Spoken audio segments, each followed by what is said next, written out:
I am very excited this morning to interview someone who is, I believe, a pioneer. You will not believe the accomplishments and just the courage this guy has and the energy he has because Io Keehu is not only a Hawaii real podcaster, Yeah.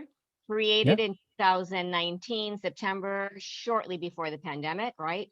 Over 60 episodes, including Augie T and a Navy SEAL, Miss Aloha Hula, Miss Hawaii. And not only that, but he's a police officer, a detective, a dad, a lieutenant in charge of financial crimes detail, inventor, entrepreneur, and the holder of 4 US patents just because, he has so much extra free time. I love his mission statement. Listen to this. Or I don't I would call it your mission, but it's Yeah. your philosophy. Limits are set upon us. We must find ways to break through those boundaries, grow ourselves as the limitless human beings that we are. I love that. Right. I think every child in school should learn that boundaries exist, not to believe in them, and just to get out of our comfort zone. So, thank you so much. I know you're super, super busy, but I would love for you to share how, as a dad, and I'm sure as a detective too, or a lieutenant, you probably have to counsel or be a cheerleader in some way to the Hmm. people that, right, who just Yeah. think, oh, I don't want to do this, it's a crappy job, or I don't want to fill in the blank. So, what words of wisdom do you have? I mean, you would make a great motivational speaker. I just realized because you're just very, you I you try. well, you are able to make people feel comfortable. 'Cause I was Right. terrified of doing interviews. Now that the tables are turned, I want to ask Yeah. you. All right. Well, thank you, Karen, so much for having me on the show. Just to get right to it, it is all about managing your time. And I admit it that I'm not the best manager of my own time, but it's also about um, breaking through those mental barriers that were put upon us as you grow up. And, I think as society, we've really learned more about the limits that society as a whole puts upon us. You go to the hospital when babies are born, you have blue for boys, pink for girls. That's the beginning of those limitations. Pink is for girls. No, it's not. It's just a color. You can like pink if you're a boy. So that's kind of where those limitations start to transpire and build upon more and more and more. Boys get into sports, they like trucks and blah blah blah, and girls like dolls and makeup and what have you. And while some of that is true to an effect of just our biology, some of that is in large part put onto us by society. And one of my big goals is to get people to realize that you don't have to live by those limitations. You don't have to live by those stereotypes. We talk a lot in this current culture about stereotypes, prejudice, putting people into, you know, categories that maybe they don't belong just because of their race, gender, skin tone, background, culture, you name it. We're really trying to get away from all those kinds of stereotypes as we go forward as a society. Well, we're missing out on the whole brain part of that, where these limitations are put onto us that we don't even realize.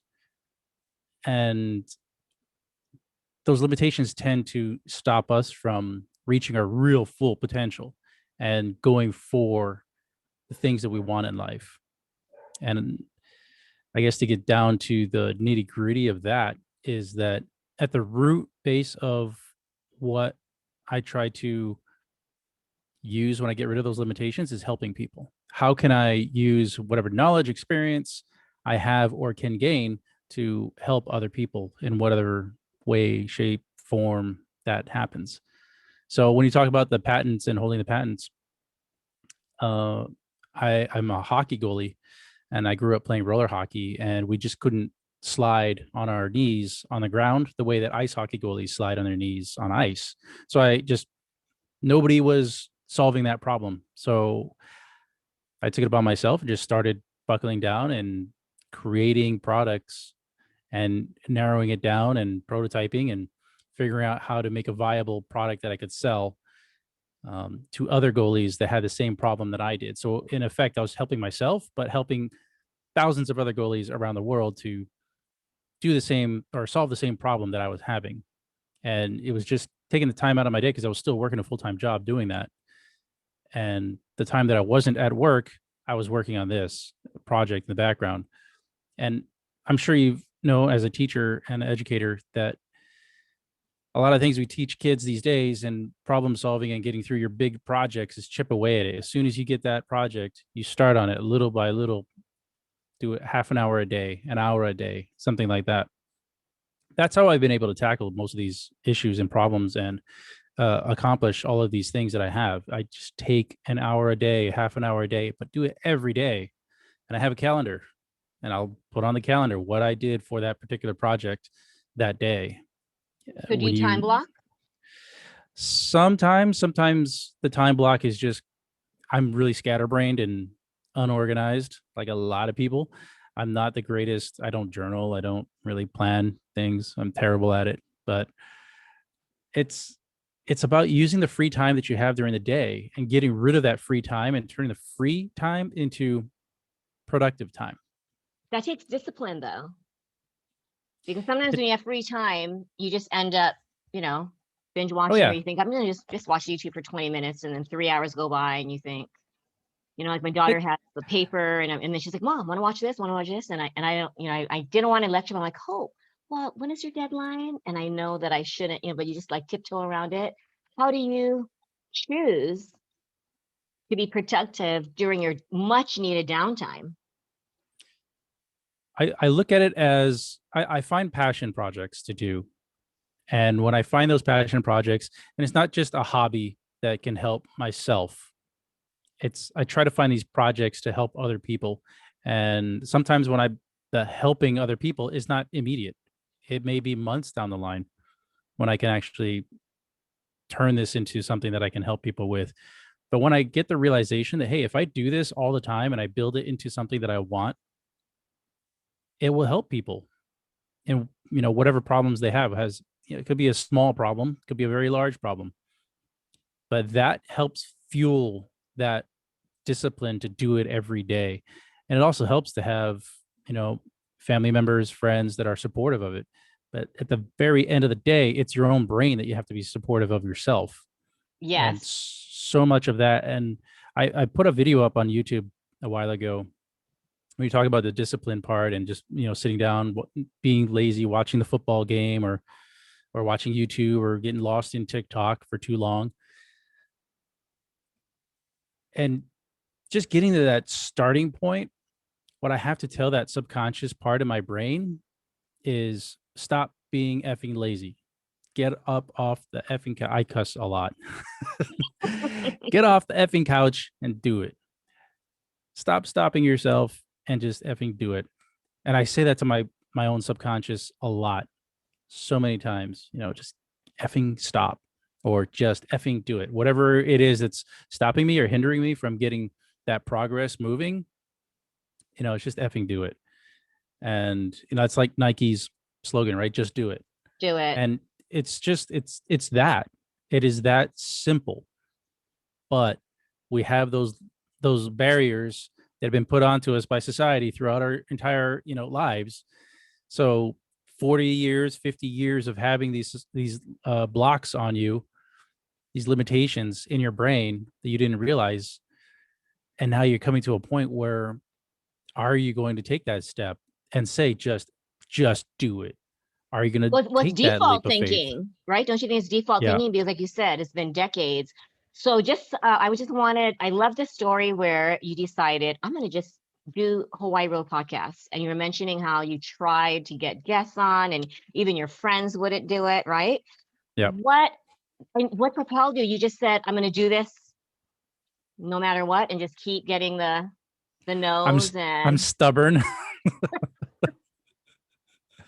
I guess the hard part that a lot of people encounter, and myself included, is having a vision in your mind, but not being able to share that vision necessarily with other people, or other people don't necessarily see the entirety of your vision. and aren't necessarily willing to help. So at the end of the day, you got to help yourself, and you have to push forward with your vision that you have in your head. Because I listen to Gary Vee. You listen to Gary Vee. Yes, yes. Uh, for your audience, go listen to Gary Vee. I love when he talks about the world doesn't give an F about you. It Mm-hmm. doesn't. You have to care about yourself. And if you want to move it through, you need to push. And if you're going to ask for help, the people that are going to give you help, they're likely going to expect something in return. They're not going to help you just out of the entire goodness of their hearts. While it may happen here and there, they're not going to carry you through the finish line, through your passion project or through your new venture that you're going to do. They're not. You have to do the work. And a lot of people, they're just lazy. Mm-hmm. They just are. I'm lazy. And I can say that because I know how entirely lazy I am. I can't And see that that's in you. So I that's think because what you I've do told is you my push brain, through. Yeah, you retrain those neural pathways. Like, you know what? I'm not listening to that part of right. you. So, what's your message to these kids who now it's summer break? I know I'm tutoring kids against their will, but I try to make it fun. Any words of wisdom where we can convince kids that during the summer, it's good to have downtime, but to me, an hour a week, but they feel like it's torture, right? Okay, what do I have to do? Even if I make it fun, write about Fortnite, do this exercise, but you can tell in their brain they're thinking, I would rather much play Fortnite than write about it. How do you get them to see It's hard value? because right, it is challenge because even with my kids, it's hard to get them to be productive with the things that they are passionate about. Video games, for instance. And it's just a constant push. What I have to realize with them is that their brains are still young, small. They're the sponges, they're Mhm. growing. So as far as trying to push them into a passion project, I try, but it doesn't work the same way as it does with my own brain. And I think that's because I've just had life experience, and I'm having to pay bills, and I'm having all these other, you know, hurdles throughout life that they haven't even encountered yet. They still live a very comfortable life. And that's one of the big things when you're talking about comfort zones. If they're in a comfort zone, they don't need to do this. You're not going to do it if you're comfortable. If you have a couch and you have an Xbox in front of you with a big 65-inch TV, why would you want to write a paper about it? Why would you want to do this other project about it if you can just sit there, eat Cheetos, and drink Coke and be fine? It's when you take Right. away those Cheetos, take away those um that soda, take away the TV, take away the Xbox, and you start, and it's not like a punishment. It's more of a, if you're comfortable doing this and doing this prevents you from growing, then we shouldn't do this as much anymore. So with the kids, it's been about limiting the time that they spend playing video games. And sometimes during the week, they don't play video games on a day-to-day basis. They used to, and now we're trying to really curtail that so that it's not an everyday thing, that it's more of a end of the week kind of passion that they can do. And they do it for several hours at the end of the week, on the weekends. But during the week, it's really limited. And I think that helps to push them in the direction of creating stuff on their own. And I love how creative they are with their phones, just taking pictures. Last week, we were at lacrosse, and my younger son had twisted his ankle a few days prior to that, so he wasn't playing. But instead of just sitting there doing nothing while his older brother was playing, I told him, "Hey, no, you have your phone," because they both have iPhones. I was like, "Hey, I need pictures of this product for my sponsor. Can you go take pictures for me while I do this? Go help them coach and go take videos of his older brother." And he was like, "Oh, I don't really want to." I was like, "Daddy needs you. Like, and you're really good at it." He's like, "No, I'm not." I was like, "Well, just start taking pictures and take one, take two, delete them, and just take pictures and mind the background. And, just kind of giving him tips, and then I kind of just let him go. And he threw a little bit when he first started doing it, but he took a bunch of pictures, but he took one great picture, and he came back to me and showed it to me. I was like amazed. And I actually put that on Instagram. And through there, he started going out and he started taking more pictures because he realized what I was looking for, and the not pleasure, but It was the like the acceptance. motivation, right? The Right. motivation, then you start believing, so you instill self-confidence. Yeah. And then once they think like, wow, I'm really good at this. Yep. It's like, hey, why not do it some more? You totally can do it. And you took a picture. It's really great. And it's going up on Instagram. And And you got a yeah, free photographer. yeah. And also it's like, dude, I'm paying for the phone. Go take pictures. Exactly, exactly. So you mix in the old school Wow. parenting with the new school mentality of, hey, allowing your children that creative liberty to go do stuff, and never say that their stuff is junk or crappy.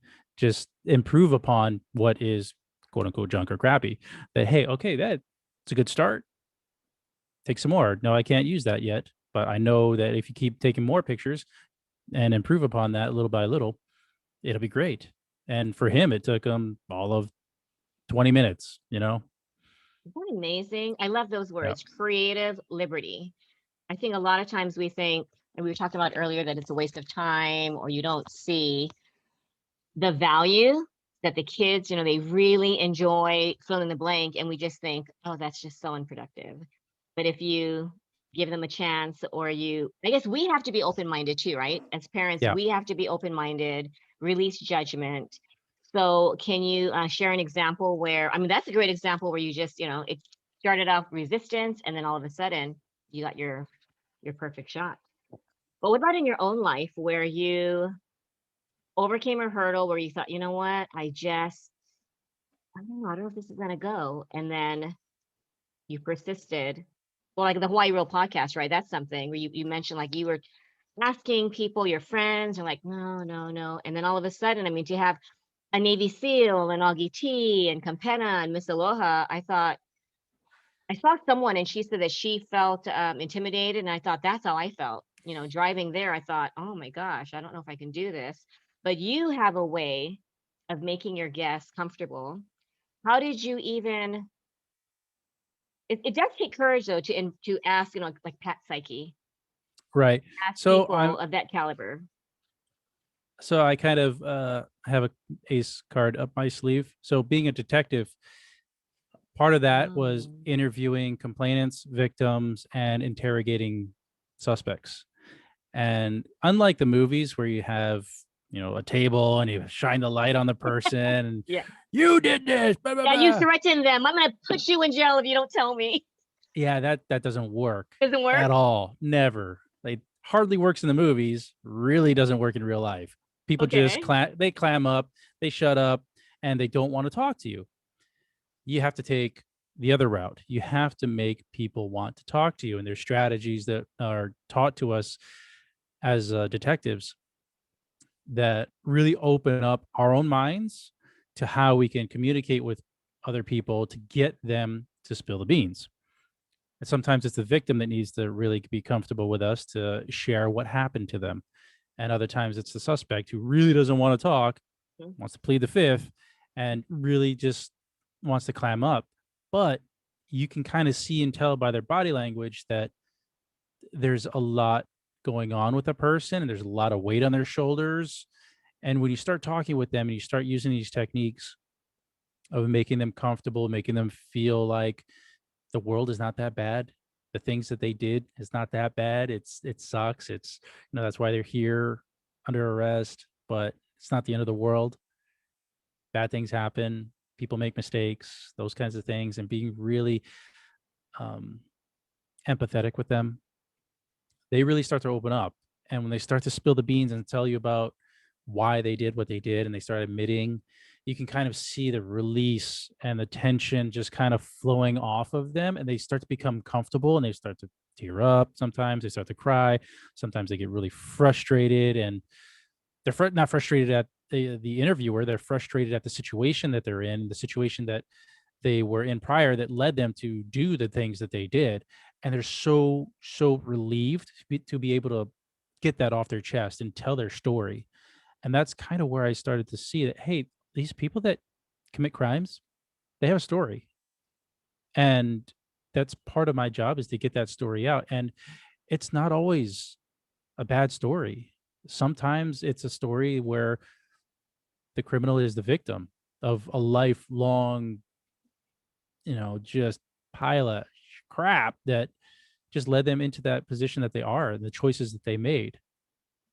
And one of the things I loved is when I would see people that I had talked to, criminals that I had talked to or interviewed months or years later at a grocery store, and they come up to me, "Hey, do you remember me?" And I'm like, "Sure."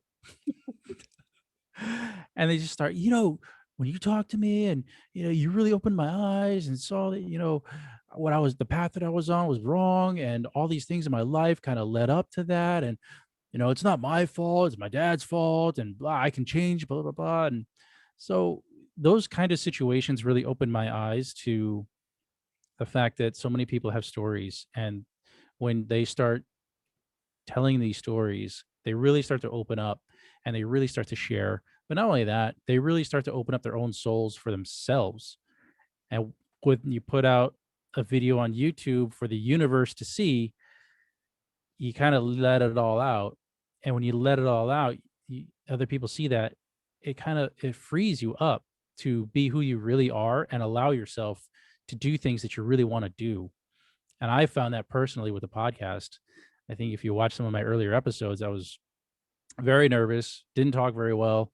My cadence and whatnot was not very good. So it was a learned process, but a freeing process that I was just able to really get over the humps for my own limitations, but find ways to really get other people to be comfortable enough to talk to me and share. And that was part of helping others, and that's a real part of the show, is making the guest look good and sound good for their audience. It's not just my audience, it's for them. It's for Hmm. the Hmm. guest. And I want them to come away with that product, that 1 hour long product that they can share with their friends and family and say, "Hey, here's my episode, here's my show. I went to go do this podcast, check it out." And then their friends and stuff watch it and they're like, "Oh my God, I didn't know that about you. Oh my God, I didn't realize this about you. Oh my God, you look so good on that. Oh, you sounded so great. I could listen to you all the time. Oh, you should do this for work. Oh, you should do that." And there have been situations where the guest has contacted me back after the show and said that doors have opened up for them because of the show. And not just because of other people watching the show, but because of their own personal um, releases and uh, I guess overcoming their hurdles of just public speaking. Even that, public speaking is a huge one that people try to get over. When you instill courage, I think, because once you start sharing, yeah, after I left, I thought, I can't believe I shared a lot of the stuff that I did, but you have that way of being non-judgmental, and then you just feel comfortable. Like I've known you all my life and I just met you. I just watched some of your interviews, and then I felt like you were just a friend that I've known for a long time. But you know what I Yeah, think that helped you though? No one or very few people have been trained to interview, right? I mean, when you were trained as a detective, that's a skill in itself because yeah, we always thought, we watch Chicago PD, we watch all of these shows, and it's like they're very like, you know what? And you think, wow, that's like to intimidate. And then sometimes it works, sometimes it doesn't. But it's almost, I just realized as a parent, that's a gift to provide a safe zone. And then do you use that on your sons? Because yeah, most parents are like, you know what? I know that you did it. Your phone's going to be taken away. I've had parents, your computer's going to be taken away. I know what you did. You're lying, but I know what you did. And then it just creates a lot of damage to your relationship because right. there's, resistance, there's rebellion, and then a lot of ill feelings. So, do you practice that? I mean, that's a skill. I think with parenting, it's both. I try to do the more and more of that open communication where they feel comfortable being honest and open with us. And every time they're honest about their mistakes, that is more likely to receive a reward or praise from us about them being honest about the mistakes that they made. And when they are honest about bad grades or hitting their brother or, not doing their chores, when they're honest about it, everything's just calm after Yes. that. It's like, oh, okay, well, what are you going to do? Are you going to do it now? It's like, yeah, I'm going to do it now. Okay, thank you. Thank you for being honest. Really appreciate it. Yeah, we all make mistakes. Get to it. It's a learning experience. Just go to it. So when they're honest, everything just calms down. It's just like there's not even disappointment or anything like that. It's just thank you for being honest. Okay, let's work through this. We constantly use that work ethic where anything that is going wrong in our lives, it's a learning tool and it's a place where we can work through and move forward. But yeah, there's still those times where they're throwing a fit and it's like, hey, you lost your choice for your phone. Sorry. So we use both. And it's just circumstantial. And I think we've tried to really delineate which action that they're doing um, requires which disciplinary method. Balance, like you said. Yeah. But I think when they are honest and they own it, then you are creating future, right? Future Yep. times where, you know what? Yes, I did. I don't know. I didn't study for the test. I got an F. And then instead of knowing that the whole, because I have kids go, you do not understand. Right. My mom turns into the exorcist. My mom, Right.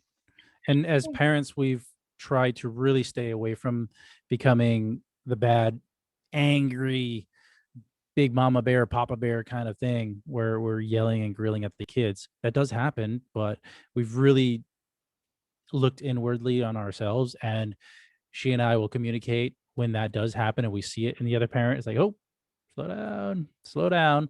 So we try to come at it as a team perspective, and we always try to approach any discipline with the kids as a combined front against whatever they're yeah. coming at.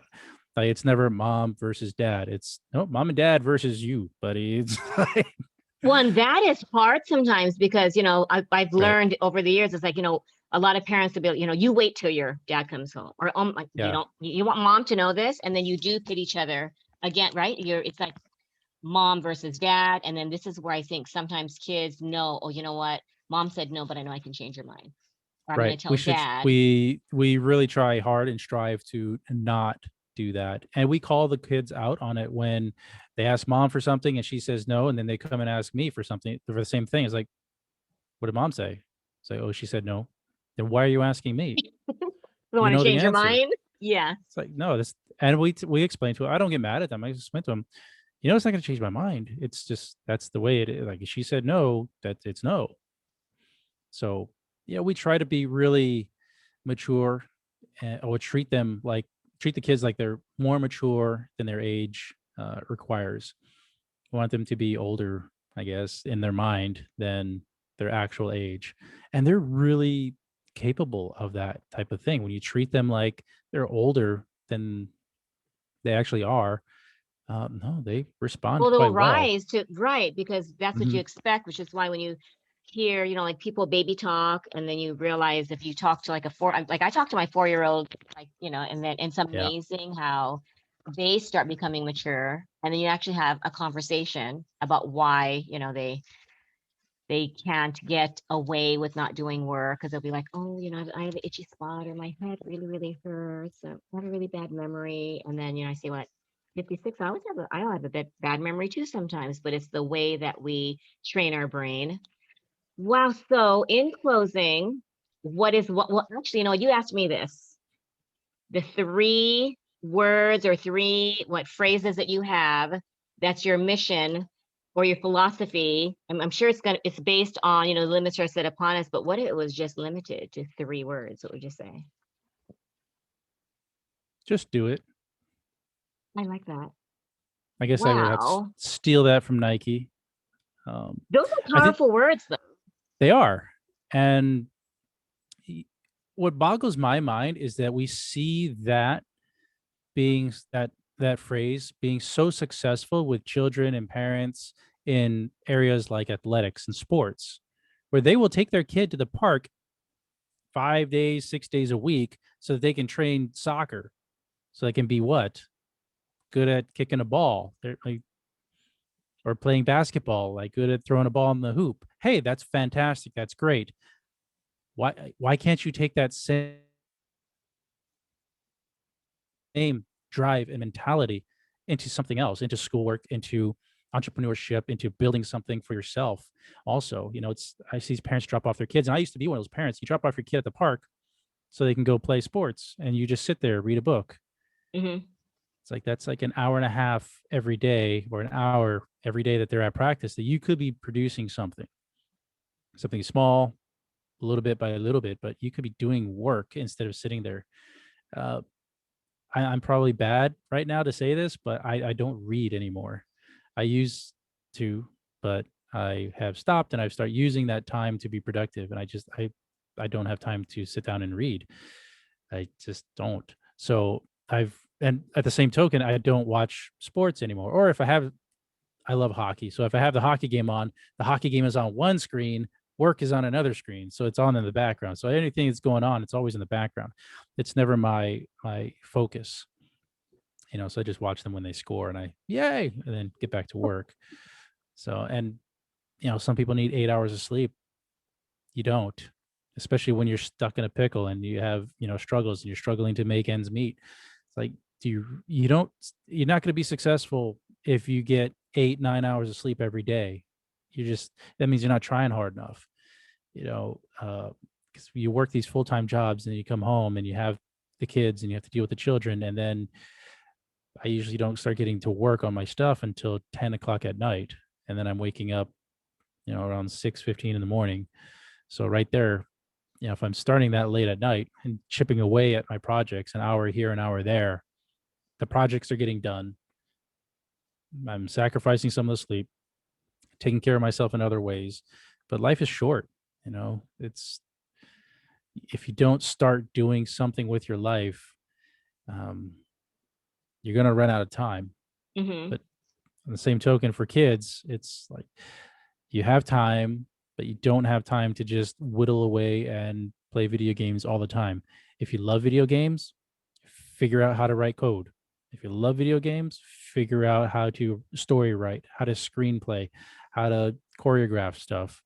There's so many things more that they could be doing with video games in that world that they're playing in, that can be productive in the future. And you see these all over TikTok and stuff like that. So it's like Gary Vee says, hey, the kids are right. Whatever they're doing now, it's what they're going to be doing in 15, 20 years Hmm. and more. So it's not about taking that away. It's about finding ways to be productive in those ways that they love spending time with. Because I was a Like video turning game like lover. passion into productivity then. So that way they Yeah. look forward to creating, and it doesn't have to be through an essay or through some boring way, but right. But you can't get Uh, away from those essays. You do have to do the academics, unfortunately. But you know what I tell Kinda. them? I mean, it's like people who go to the gym, right? To build their physical muscles, you have to go through. Well, I always say, do you want to graduate? Do you want to go to the fourth grade if you're in third grade? Then, unfortunately, and I don't create the curriculum, but it's just something that we have to do, right? Do you, So with essays, are you able to adapt that to being like, hey, create a film or create a show or do a speech or something instead of unfortunately, actually yeah. writing? Unfortunately not, because I just had a sixth grader and he had to do, like the first paragraph, first, second, third, and then conclusion. He's like, "What? I have to do six paragraphs?" But the teacher does have like an outline, and then they do little chunks, and then at the very end, it's just like cut and paste. And then, but at least they start off with their own outline, but you have to cite your sources, bibliography. So I always tell them, sometimes you can just say it, just talk it out right as you, because then you're kind of like talking this, telling yourself a story, but Yeah. writing. Otherwise, you're just stuck.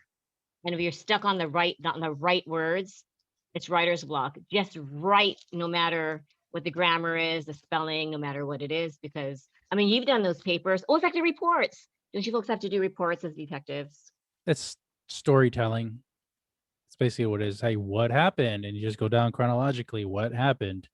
So I think those are easier because you have the story already. You're just replaying it. So it would be That's sort of true. like, I guess an analogy would be, hey kid, watch what movie? Watch the Avengers and then write an essay about Hmm. what happened all the way from the beginning of the movie throughout the movie to the end of the movie and just write it.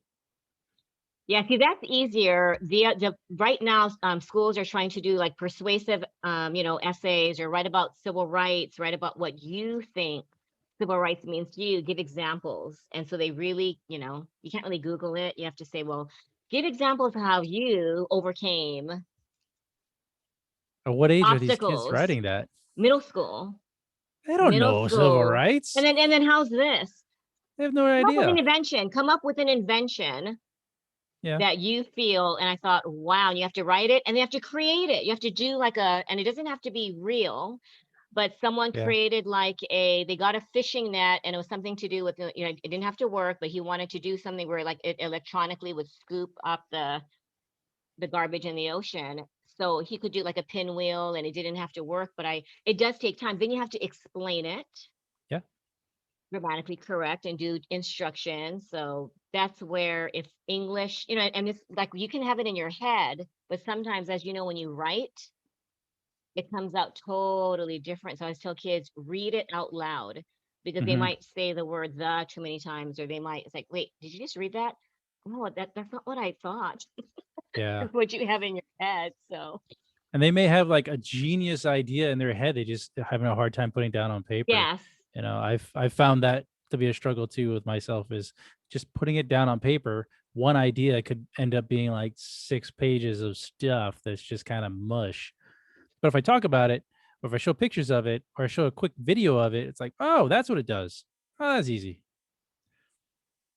Yeah, so I like pictures. I'm really visual Maybe in um, the future and they'll stuff. do that. I mean, some of them do Google Slides. It can turn Yeah. into like a mini movie. But if you have English, your teachers, they're preparing you for college writing. Like, sorry, you have to, and you have to present it, which is scary, right?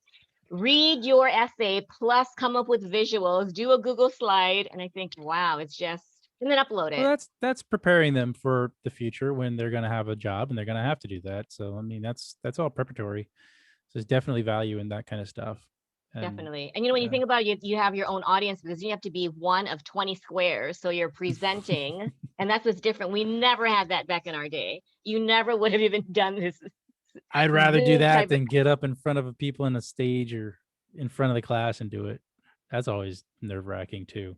It's like pick your poison, guys. Just That's, yesterday, I was in a conference room presenting my podcast to a potential sponsor. It was a conference room full of people, how and was it? great.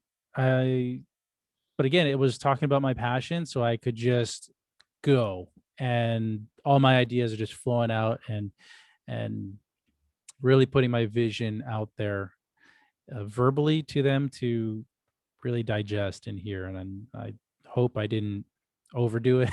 You can definitely do that. But I look at that as an experience. If they don't support me, it's an experience that, hey, I went there, I laid it out, and they didn't support. So what can I do better next time to either narrow the focus down or what have you? So I'll try to get feedback from them, whether they support me or don't support me. Well, and also So there's always a billion other potential sponsors. They say like, was it Nike or Adidas? It took like 30 years. My daughter said 30 years for them to come up with, success. Monopoly. I mean, all the stories where you just keep plugging away. But I think a lot of people, I stopped submitting my book proposal. I think my daughter was 4, she's 25. And after the first 12 rejections, I was like, that's all right. And then 20 years later, I thought, but it is hard though when you keep hearing that no, no, no. You think, yeah. is this the universe telling me no? And then you realize, no, it's just like you said, you just keep plugging away. And you know that if this is your passion, and that's exactly what you did. I mean, now you guys are being talked about, and you have amazing guests. Would you ever have thought you would have had Pat Psyche, a Navy SEAL, Augie T, I mean, Capenna? I No. looked at your list and I thought, wow. And to know that you just started this. No, I didn't intend for that to happen. My intention was to have unknowns come on the show and give them a space and venue to talk. And what I have realized is that having the knowns also on the show will help benefit the show, but also link the notoriety people with the people that are just coming out and just starting, or maybe they aren't looking for that notoriety at all, but they have a great story to be told. So putting them on the same platform, I think, is valuable for them. And that's what it's about. It's about helping people. And with any business that I've seen, it's always come down to how do you help someone else? And even in passion projects, maybe if my kids know, hey, how can they help? When they know that that what they're doing is helping me or helping someone else, they're far more apt to do it. Like my son taking the pictures of the product, when he knew that it was going to help me and then I was going to put it on Instagram, it changed his mind and he said, okay, I'm going to do this. I'm going to do it well because it's for dad, and giving them the praise when he got it. So him helping me inspired him. And I think if people can realize that, hey, anytime you're doing these passion projects, don't look at it selfishly. Look at Yeah. it as how it can benefit people. And that's one of the reasons, like when you talk about inventing things, a lot of kids gravitate towards taking care of the ecosystem and taking care of pollution and stuff like that, because that's definitely easily rectifiable with their ideas that they have in their brains. Like, yes, there's pollution, figure out a way to get rid of pollution. That's going to help the world. So when they have those, it's great. Sometimes those inventions don't have to be super huge and don't have to help everybody. They can maybe just help old people or help, really young babies, or help, the single moms. They could really niche it down in that direction too.